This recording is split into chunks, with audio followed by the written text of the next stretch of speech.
Seja de novo bem-vindo ao início da terceira parte do Show de Notícias. Seguimos com o Sheriff Penas.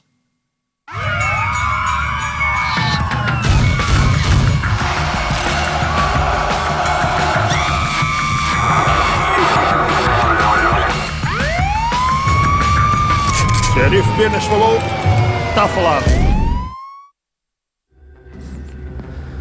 Olá, eu sou o Sheriff Penas.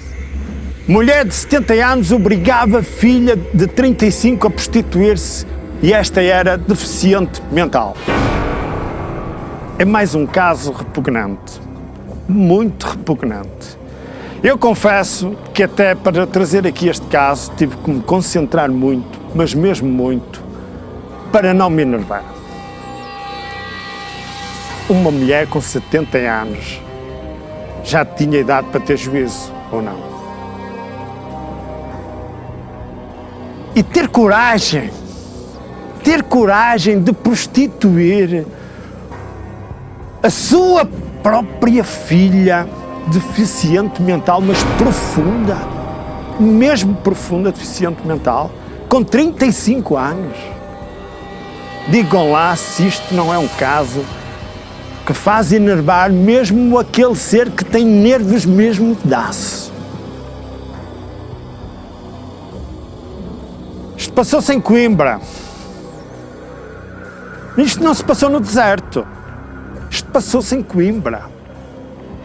E agora como é que é possível também nunca ninguém ter percebido isto durante 2 anos?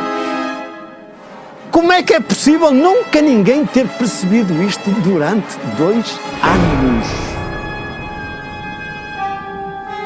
Esta mulher completamente sem escrúpulos. Esta mulher, que sabem o que é que queria? Ter de comer, ter de beber, ter dinheiro e não fazer nada. É verdade.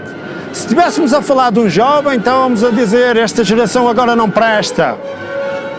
Mas estamos a falar de uma mulher de 70 anos. Uma mulher de 70 anos que não teve pejo em prostituir a sua filha deficiente mental profunda. Tinha 35.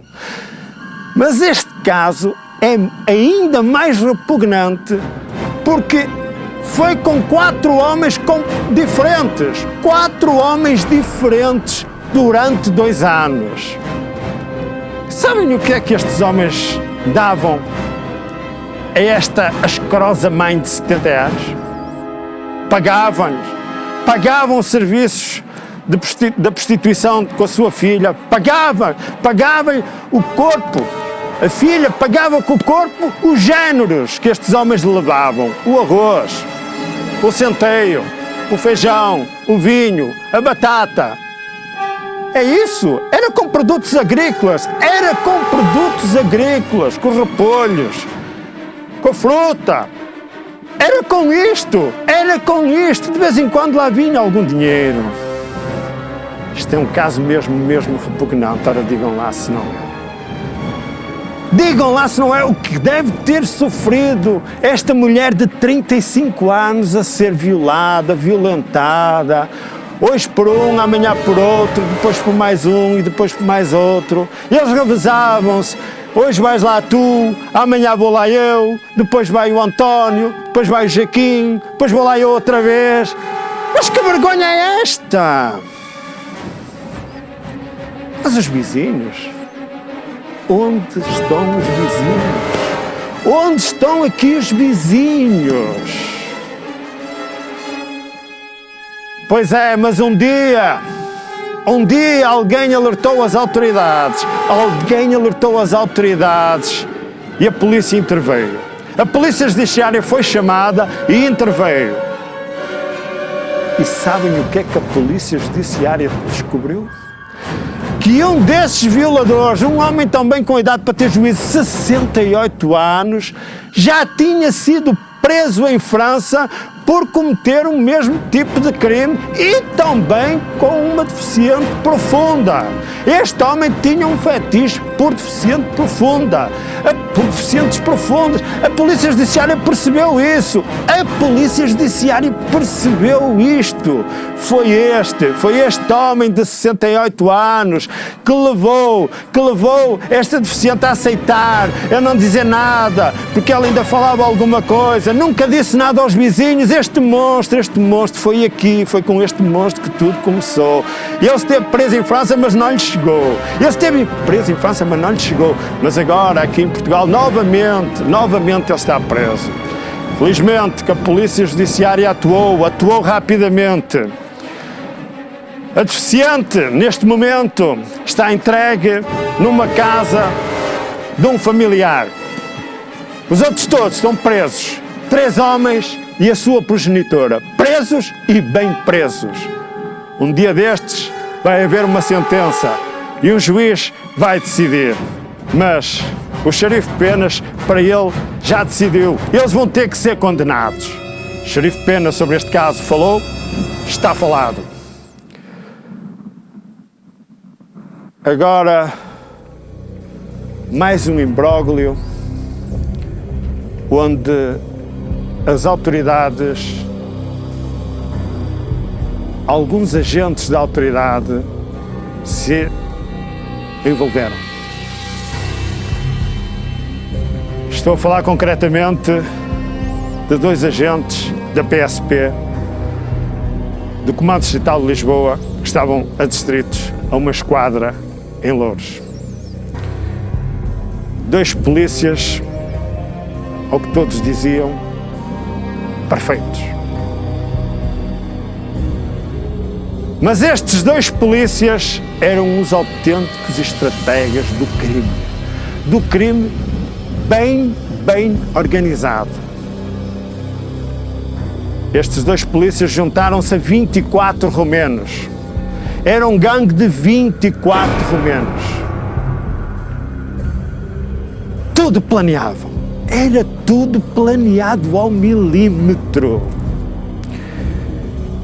Eles, neste grupo de 24, conseguiram arranjar indivíduos a manobrar bem retroescavadoras, a manobrarem bem máquinas de serralheiro, máquinas elétricas, bons eletricistas e ainda indivíduos que conseguiam desativar um alarme em 5 segundos. O alarme mais sofisticado era desativado em 5 segundos. Estes 2 polícias eram 2 dos mandantes.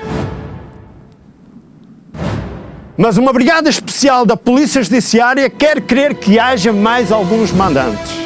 Mas estes 2 já estão presos juntamente com estes 24. Estes homens eram altamente perigosos para os bens, mas nunca usaram grande violência sobre pessoas.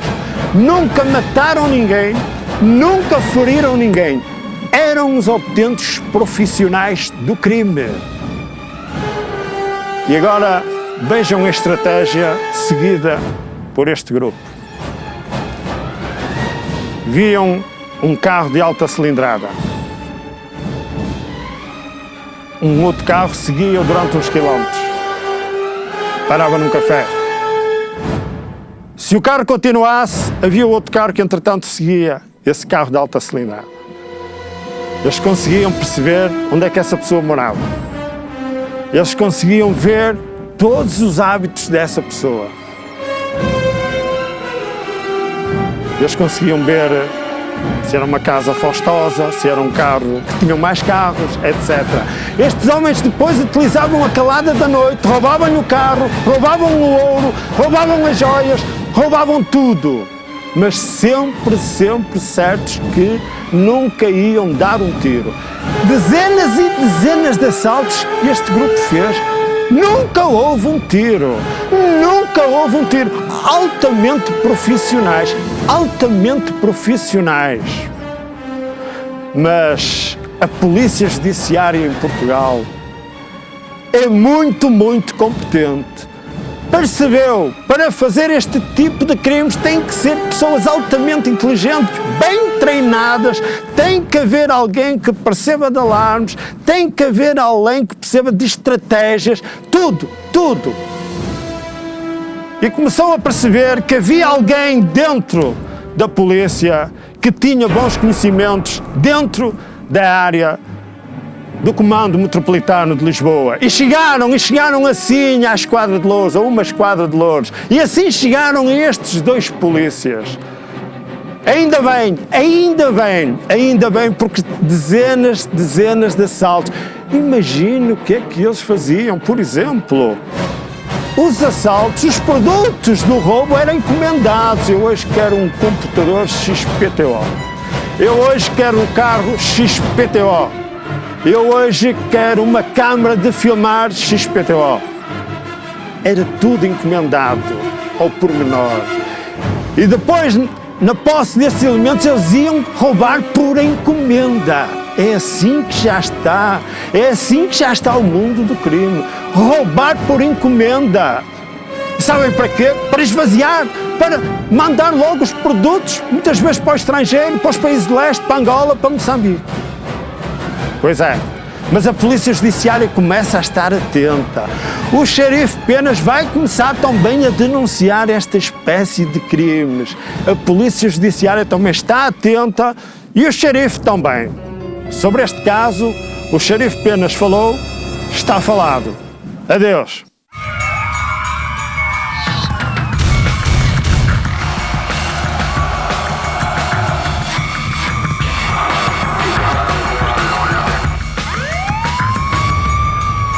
Xerife Penas falou, está falado. Seguimos com a síntese do desporto. Sem surpresa, o eritreu Zerzenay Tadeze venceu a meia-maratona de Lisboa, que se realizou este domingo. O atleta africano, que já se sagrou por 5 vezes campeão do mundo da meia-maratona, triunfou mesmo pela terceira vez consecutiva na capital portuguesa, mas não conseguiu quebrar o recorde mundial. Tadeze triunfou com marca de 59 minutos e 34 segundos. No segundo lugar ficou John Mangagi, com tempo de 1 hora e 44 segundos, e Lucas Rotich, que quedou-se pelo terceiro posto com 1 hora e 1 minuto. Ambos os atletas são provenientes do Quénia. O melhor português foi Rui Silva, que terminou em quarto lugar e estabeleceu um novo recorde pessoal com 1 hora, 2 minutos e 40 segundos. No setor feminino, Dulce Félix foi a melhor portuguesa, tendo terminado na 7ª posição com 1 hora, 11 minutos e 18 segundos. A vitória foi para a norte-americana Shalane Flanagan com 1 hora, 8 minutos e 52 segundos. A edição deste ano contou com mais de 38 mil participantes, estabelecendo-se assim um novo recorde.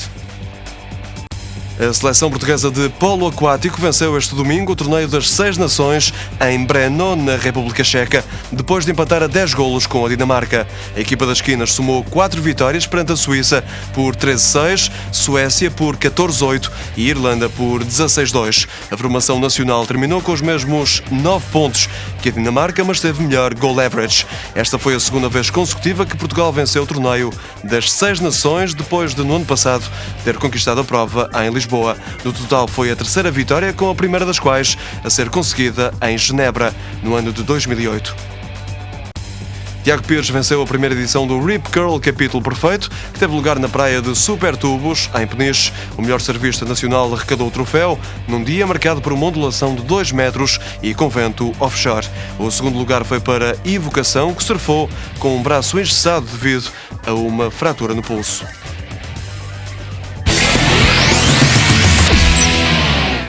Avançamos para o habitual comentário da semana desportiva com Cancela Moura. Muito boa tarde. Boa tarde. Para falarmos deste campeonato da Primeira Liga, que mais parece o campeonato dos tropeções.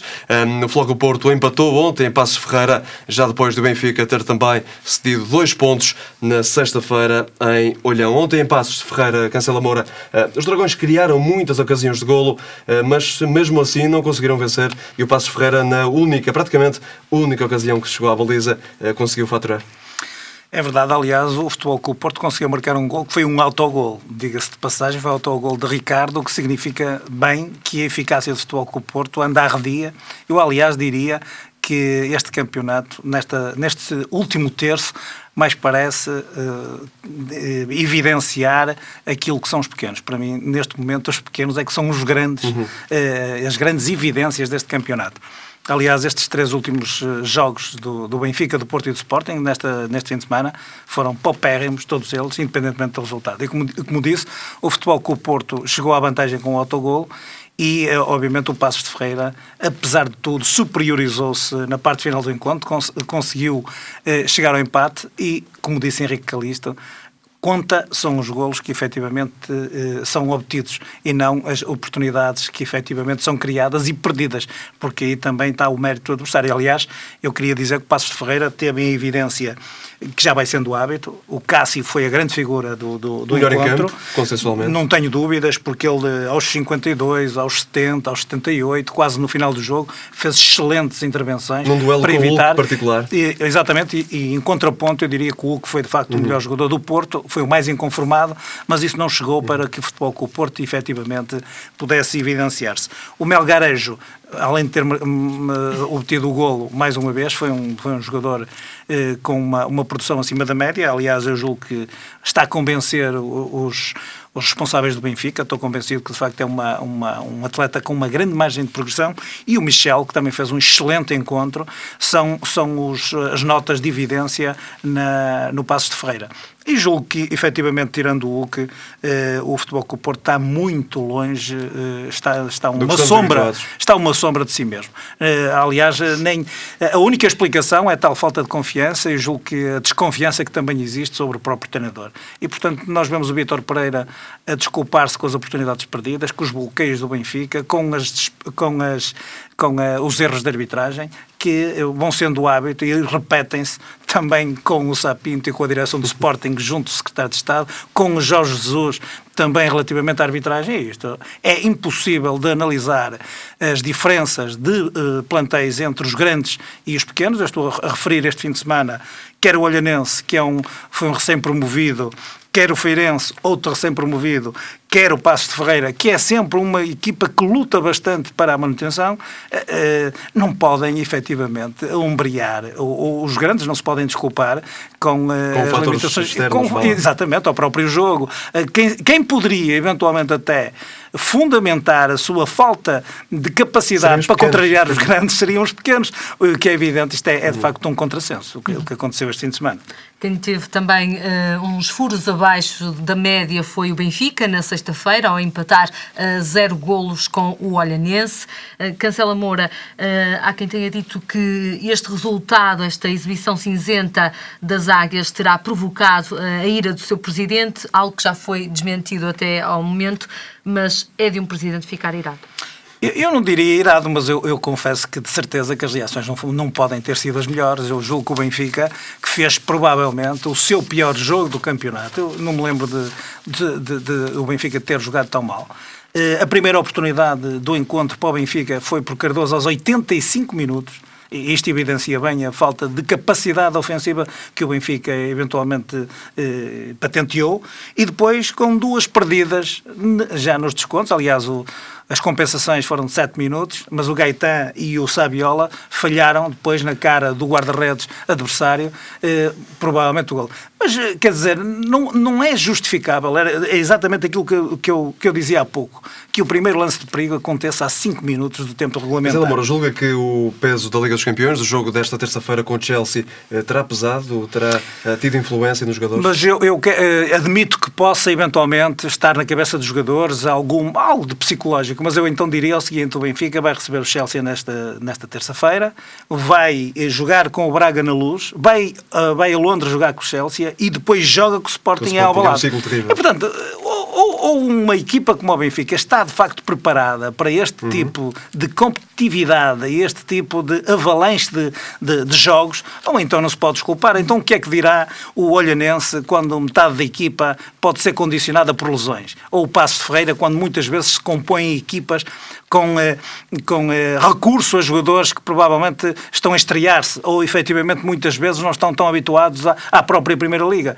Esses sim é que poderiam eventualmente ter essa razão de queixa. Por exemplo, o treinador Sá Pinto, o treinador do Sporting, veio dizer que o Sporting está desgastado porque fez 10 jogos nos últimos 33 dias. Mas quer dizer, o calendário é igual para todos. E o facto de muitas vezes, como o Benfica, neste caso, estar envolvido em mais que uma prova, significa que houve mérito desportivo, houve de facto algo que levou a que o calendário estivesse mais sobrecarregado. Mas o Benfica tem que saber gerir um plantel e não acontecer como aconteceu neste jogo, que o seu treinador veio desculpar-se do empate com erros de arbitragem, que eu admito que eventualmente pudesse até haver um excesso de rigor na expulsão do Aimar, mas não é a expulsão do Aimar que influencia ou que determina que um empate a 0 em Lyon, com, portanto, a expulsão a acontecer aos 60 minutos de jogo. Portanto, havia meia hora de jogo, de facto, até houve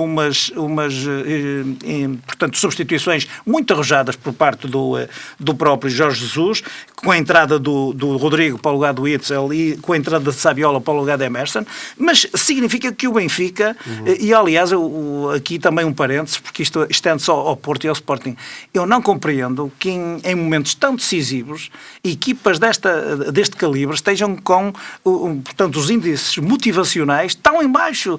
O que é que faz com que o Benfica, sabendo que pode perder mais pontos para o Futebol Clube Porto, para os adversários, ou o Futebol Clube Porto pode até, que já sabia o resultado do Benfica, ficar com uma distância mais alargada? Não tem objetivos a conquistar. Parece que o objetivo principal, afinal, não existe. Quer dizer, é incompreensível, efetivamente, e este fim de semana evidenciou isso bem para todos, inclusivamente também para o Benfica.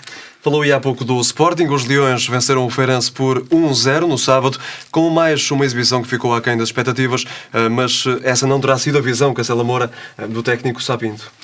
Pois não, o treinador da Sá Pinto continua a ver jogos que nós não vemos. Disse que foi uma exibição de encher o olho, que foi um excelente jogo dos seus jogadores. Eu quero dizer que o Sporting ganhou com um lance aparentemente ingênuo, fortuito, que efetivamente foi um penalti sobre o Insua. O Ludovic, julgo que atrasou-se no pontapé que queria fazer e acabou por acertar no adversário, e o Capel fez o golo. Eu quero dizer que o Sporting está de facto sofrível. Hoje houve mesmo, ou ontem, hoje mesmo houve uma audiência com o Secretário de Estado para que o Sporting reclamasse dos erros de arbitragem. Eu não concordo nada com o Presidente do Sporting quando diz que se não fossem os erros de arbitragem, provavelmente que haveria um equilíbrio maior e que estariam na tabela classificativa. Estariam a lutar pelo título, foi o que disse. É exatamente o mesmo argumento que Filipe Pereira veio dizer há poucos dias, quando disse que os árbitros estavam a aldrabar a classificação. Eu confesso que são sempre desculpas de mau pagador, porque o jogo pelo jogo é que é importante. Eu lembro que o Benfica, no ano em que foi campeão, se sofria 2 golos irregulares, marcava 4 ou 5, e portanto há determinado tipo de coisas que eu acho que devem ser... E há que mudar também a atitude no futebol português. A atitude, a mentalidade, a forma como nós dirigimos as nossas críticas, tudo isto tem que ser vocacionado para o desporto propriamente dito. Eu acho que estamos a falar de tudo, menos daquilo que se passa nas 4 linhas. E eu julgo que o Sporting fez um jogo, diria, esforçado, outra vez sem grandes motivações. Eu gostava de dizer, por exemplo, tirando jogadores como o João Pereira, ou o Ismailov, o Capel e o Elias, e o Rui Patrício, tirando estes 4 ou 5, de facto também não se vê naquela equipa. O Refren, por exemplo, saiu ao intervalo para dar lugar ao Carrilho, mas quer dizer, as próprias mudanças, às vezes aquelas ameaças de que este ou aquele jogador em termos individuais possa resolver um jogo, até o jogo que fizeram com o City em Inglaterra, deixam antever algumas tentativas que efetivamente têm saído frustradas. E são esporádicas. E julgo que este discurso, como eu às vezes digo, de algum apego clubístico que faz o Sá Pinto, penso que mais tarde ou mais cedo vai dar muito mau resultado, porque todos nós evidenciamos ou patenteamos uma coisa diferente daquilo que o treinador vê. Cancela Moura, gostaria de ouvi-lo também em pouco mais de um minuto. Em relação à polémica da última semana com os árbitros, nos dados pessoais dos árbitros, dos 25 árbitros profissionais foram divulgados na internet e houve uma vítima que sofreu mais quase na pele, eu diria, do que os outros. Foi Bruno Paixão, que teve mesmo de abandonar a casa com ameaças à sua filha. O que é que acha disto tudo? Olha, o futebol e os árbitros e a atividade desportiva não está isenta de, efetivamente, acontecer aquilo que acontece noutras áreas. Parece que esses dados foram, efetivamente, publicados online numa página anónima que normalmente é utilizada por Wikileaks e, portanto, admito que Já está há isto 2 dias, julgo é eu, uma online. situação que tem que ser revista do ponto de vista da segurança informática das autoridades desportivas. Os hackers estão sempre um passo à frente das autoridades e, efetivamente, julgo que é uma situação, do ponto de vista pessoal, do respeito até pelos direitos de cidadania, uma coisa absolutamente intolerável. Isto é um crime, isto é configurado como um crime até 8 anos e, efetivamente, o presidente do Conselho de Arbitragem, Vítor Pereira, já veio a condenar isto e a pedir a retirada imediata, porque, como sabem, depois de haver uma publicação, há uma replicação e difunde-se facilmente na net estas são situações. dados que, de facto, podem dar muitos problemas. Muito obrigada, Cancela Moura. Até 2, 8 dias Muito aqui obrigado. para o habitual comentário do desporto. Seguimos para um breve intervalo. Até já. Até já.